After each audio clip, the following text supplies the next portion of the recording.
जय हिंद दोस्तों। Byju's government exam preparation के इस यूट्यूब चैनल पर आप सभी का स्वागत है। आज की द डे इन हिस्ट्री में हम बात करेंगे 14 अक्टूबर के कुछ विशेष फैक्ट्स की जो अपने एग्जाम के लिए बहुत इंपॉर्टेंट हैं। तो चलिए शुरू करते हैं पहले पॉइंट के साथ। पहला पॉइंट है 1882 में पंजाब यूनिवर्सिटी से संबंधित। तो देखिए, पंजाब यूनिवर्सिटी की स्थापना आज ही के दिन की गई थी 1882 में, और जगह थी लाहौर। ये आपको यहाँ से याद करना है। फिर इसके बाद क्या हुआ था, 1947 में जब बंटवारा हो गया था तो फिर इस यूनिवर्सिटी को हमने चंडीगढ़ ट्रांसफर कर दिया था, यानी चंडीगढ़ में इसको हम लेके आ गए थे। ये आपको यहाँ से ध्यान कर लेना है। देखिए, भारतीय शिक्षा की बात करें तो ब्रिटिश काल से काफ़ी क्वेश्चन हमारे एग्जाम में पूछे जाते रहे हैं। उनमें से जो बहुत इंपॉर्टेंट है मैं आपको बता देता हूँ। देखिए, हमारे एग्जाम में कई बार पूछा गया है कि मैकाले का जो शिक्षा पत्र था भारतीय शिक्षा के बारे में, वो कब आया था। तो वो 1835 में आया था, ये आप याद कर लीजिए। इसके बाद जो इम्पोर्टेंट था वो था वुड का घोषणा पत्र, जो कि आ गया था 1854 में। और इसके बाद तीसरा जो था वो था हमारा हंटर कमीशन या हंटर आयोग, ये आ गया था 1882 में। ये तीन आपको यहाँ से याद कर लेने हैं। देखिए, हंटर आयोग बाद में रॉलेट एक्ट के लिए भी आया था, लेकिन यहाँ पे शिक्षा वाला अगर पूछा जाएगा आपसे तो 1882 उसका उत्तर आपको देना है। इसके अलावा तीन इंपॉर्टेंट प्रश्न आपको और भी याद करने हैं। देखिए, अगर हम बात करें भारतीय शिक्षा आयोग की, ठीक है, तो भारतीय शिक्षा आयोग जो था, इसकी अगर स्थापना की बात करें तो 1820 में इसकी स्थापना कर दी गई थी। इसके अलावा जो भारतीय विश्वविद्यालय आयोग है, भारतीय जो विश्वविद्यालय आयोग है, देखिए इसके संबंध में आपको दो सन याद करनी है। ठीक है, तो भारतीय विश्वविद्यालय आयोग जो है, इसकी स्थापना वैसे तो 1902 में की गई थी ब्रिटिश काल में, लेकिन उसके बाद फिर 1948-49 में इसको पुनर्गठित करके दोबारा इसकी नियुक्ति की गई थी। ये आपको यहाँ से ध्यान में रख लेना है। अगर हम आज़ादी के बाद की बात करें तो एक क्वेश्चन बहुत इंपॉर्टेंट है, वो है 1952-53 का। ठीक है, 1952-53 में हमारे देश में माध्यमिक आयोग की स्थापना की गई थी, यानी माध्यमिक शिक्षा आयोग की स्थापना की गई थी। ये 4-5 क्वेश्चन आपको अपने एग्जाम के पॉइंट ऑफ व्यू से याद कर लेने हैं, जो काफी इंपॉर्टेंट हैं।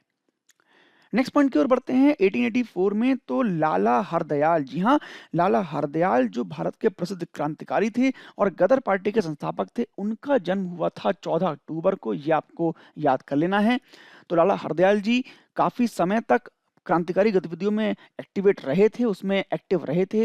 विदेश में जो रहने वाले भारतीय थे उनको भी स्वतंत्रता के लिए प्रोत्साहित किया था, और इसी उद्देश्य से उन्होंने गदर पार्टी की स्थापना की थी, जिसकी स्थापना अमेरिका में की थी। और सैन फ्रांसिस्को को इन्होंने अपना कार्यालय जो है बनाया था, यानी अपना जो हेडक्वार्टर है वो सैन फ्रांसिस्को को बनाया था। ये आपको यहाँ से ध्यान में रख लेना है।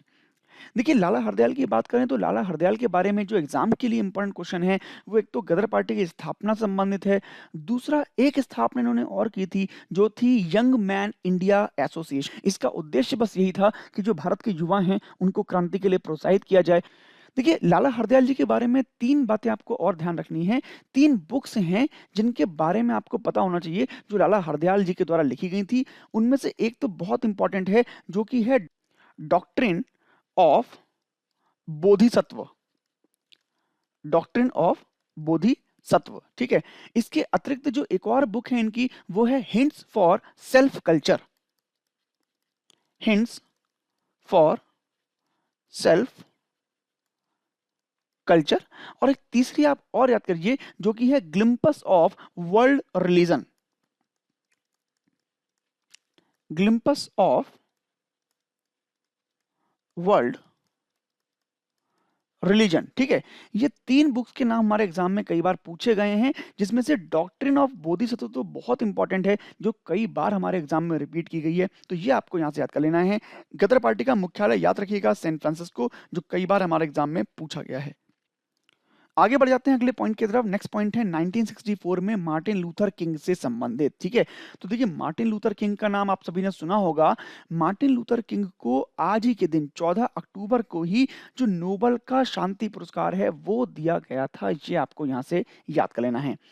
अगर हम मार्टिन लूथर किंग की बात करें तो जैसे हमारे देश में महात्मा गांधी अहिंसा के और सत्याग्रह के बारे में चर्चा करते थे, वैसे ही मार्टिन लूथर किंग भी महात्मा गांधी के विचारों से बहुत प्रभावित थे, और अपने देश में रहकर उन्होंने अहिंसा और सत्याग्रह के माध्यम से कई आंदोलन या कई सफल आंदोलन को चलाया है। इसके लिए मार्टिन लूथर किंग जाने जाते हैं। देखिए, इनके बारे में एक इंपॉर्टेंट क्वेश्चन ये है कि आई हैव अ ड्रीम, इनका एक स्पीच था जिसका नाम है आई हैव अ ड्रीम। ठीक है, ये कई बार एग्जाम में पूछा गया है, तो ये आपको याद कर लेना है कि आई हैव अ ड्रीम जो था वो मार्टिन लूथर किंग के द्वारा लिखा गया ही एक स्पीच था। देखिए, अगर नोबेल के शांति पुरस्कार की बात करें तो भारत के संबंध में आपको 3 बातें याद कर लेनी है। भारत में भी 3 लोग ऐसे हैं जिनको नोबेल का शांति पुरस्कार मिल चुका है। अगर हम देखें तो सबसे पहले जो मिला था वो मदर टेरेसा को मिला था।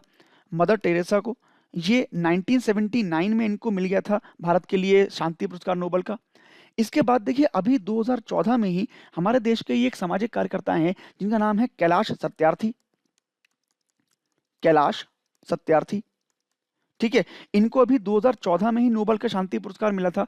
हालांकि इन्होंने जो पाकिस्तान की हैं मलाला यूसुफजई, मलाला यूसुफजई, ठीक है, इनके साथ इस प्राइज को, इस सम्मान को इन्होंने शेयर किया था, इनको इनके साथ मिला था, ये भी आपको ध्यान में रख लेना है। और एक नाम देखिए और याद करिए यहाँ से, जो कि नाम है राजेंद्र पचौरी जी का। ठीक है, राजेंद्र पचौरी जी ने क्या किया था, देखिए 2007 में नोबेल शांति पुरस्कार को रिसीव किया था, लेकिन on the behalf of IPCC. ठीक है, अब देखिए समझ लीजिए, राजेंद्र पचौरी जी जो थे वो आईपीसीसी के उस समय हेड थे, जिस समय आईपीसीसी को 2007 में नोबेल शांति पुरस्कार दिया गया था। तो आईपीसीसी के बिहाफ पर राजेंद्र पचौरी जी ने उसको लिया था, आईपीसीसी से लिया था, ये आपको ध्यान में करना है। अगर आईपीसीसी की बात करें तो ये क्या है, देखिए ये क्या है ना, एक इंटर गवर्नमेंटल पैनल है ऑन क्लाइमेट चेंज। ठीक है, यानी जलवायु जो परिवर्तन हो रहा है उसके लिए जो सरकारें हैं उनके बीच में एक संबंध बना हुआ है, जिससे वो क्लाइमेट चेंज ना हो, उसको बचाया जाए, ऐसे काम ये करते हैं। तो ये आपको यहाँ से ध्यान में 3 बातें कर लेनी है। देखिए नेक्स्ट पॉइंट जो है वो है 2004 से संबंधित, जिसमें दत्तोपंत ठेंगड़ी जी का निधन हो गया था। दत्तोपंत ठेंगड़ी जी भारत के एक नेशनलिस्ट थे और ट्रेड यूनियन लीडर के रूप में इनकी पहचान है। देखिए 3 बातें यहाँ से आपको इनके बारे में ध्यान करनी है। देखिए दत्तोपंत ठेंगड़ी जी का जीवन वैसे तो कई कार्यों से भरा रहा है, लेकिन 3 बातें जो हमारे एग्जाम के लिए इंपॉर्टेंट हैं वो हैं 3 संस्थाओं की इन्होंने स्थापना की थी, जिनका नाम आपको याद कर लेना है। एक तो था भारतीय मजदूर संघ, दूसरा था भारतीय किसान संघ, भारतीय किसान संघ, और तीसरा था स्वदेशी जागरण मंच, स्वदेशी जागरण मंच। ठीक है, इन तीनों संस्थाओं की स्थापना दत्तोपंत ठेंगड़ी जी ने की थी, तो ये आपको ध्यान में करना है। अभी हाल ही में 14 अक्टूबर को 2014 में इनकी मृत्यु हुई है, ये आपको ध्यान में रख लेना है। तो ऐसे कुछ ये पॉइंट हिस्ट्री के थे जो हमने आज देखे। कुछ क्वेश्चन देख लेते हैं यहाँ से जो हमारे एग्जाम के लिए बहुत इंपॉर्टेंट है आज के इस वीडियो से। तो पहला question, when did the wood commission come up regarding education? शिक्षा के संबंध में जो वुड आयोग था वो कब आया था, याद कर लीजिए। अभी हमने पढ़ा था वुड आयोग आया था 1854 में, ये आपको यहाँ से ध्यान में रख लेना है। देखिए बाकी सन भी एक बार देख लेते हैं। 1835 में हमने देखा था मैकाले का शिक्षा पत्र जो है वो आया था। 1882 की बात करें तो हंटर आयोग आया था शिक्षा के संबंध में, और 1820 की बात करें तो मैंने आपको बताया था 1820 में भारतीय शिक्षा आयोग की स्थापना हुई थी, शिक्षा आयोग की नियुक्ति हुई थी। ये आपको यहाँ से ध्यान में 3 बातें कर लेनी है। आगे बढ़ते हैं अगले क्वेश्चन की तरफ। अगला क्वेश्चन है, where was the headquarter of the Ghadar party? Ghadar party का हेडक्वार्टर कहाँ था? तो इसकी स्थापना देखिए मैंने आपको बताया लाला हरदयाल ने की थी, जिसका मकसद था कि विदेश में रहने वाले जो भारतीय हैं उनको क्रांति के लिए प्रोत्साहित किया जाए, उनको जागरूक किया जाए। तो इस गदर पार्टी का मुख्यालय याद कर लीजिए, सैन फ्रांसिस्को अमेरिका में इसका मुख्यालय था। ये आपको यहाँ से ध्यान में कर लेना है। नेक्स्ट क्वेश्चन की बात कर लेते हैं, who gave the speech I have a dream? किसने दिया था आई हैव अ ड्रीम का स्पीच? तो देखिए पहला ही इसका आंसर सही है, मार्टिन लूथर किंग ने दिया था, हमने भी पढ़ा था, ये आपको याद करना है। बाकी 3 नामों के बारे में भी देखिए हमारे एग्जाम में क्वेश्चन आते हैं, याद कर लीजिए। कार्ल मार्क्स, कार्ल मार्क्स की पुस्तक के बारे में पूछा जाता है जो कि है दास कैपिटल। देखिए बहुत इंपॉर्टेंट पुस्तक है जिसके बारे में कई बार एग्जाम में पूछा गया है। तो दास कैपिटल कार्ल मार्क्स ने ही लिखी थी। बेनिटो मुसोलिनी, देखिए इनके देश के बारे में पूछा जाता है, किस देश से संबंधित हैं? तो इटली से संबंधित है, ये आपको ध्यान में करना है। ऐसे ही नेल्सन मंडेला जो हैं ये दक्षिण अफ्रीका से संबंधित हैं, ये भी आपको यहाँ से याद कर लेना है अपने एग्जाम के पॉइंट ऑफ व्यू से। Next question, who wrote the book doctrine of Bodhisattva? किसने लिखी है डॉक्ट्रिन ऑफ बोधिसत्व बुक? तो हमने अभी पढ़ा लाला हरदयाल ने ये बुक लिखी है, बोधिसत्व डॉक्ट्रिन्स यानी डॉक्ट्रिन्स ऑफ बोधिसत्व, ये आपको याद कर लेना है। तो ये कुछ हिस्ट्री फैक्ट थे जो आज हमने पढ़े। कल फिर मिलेंगे कुछ नए हिस्ट्री पॉइंट के साथ, तब तक के लिए धन्यवाद। जय हिंद।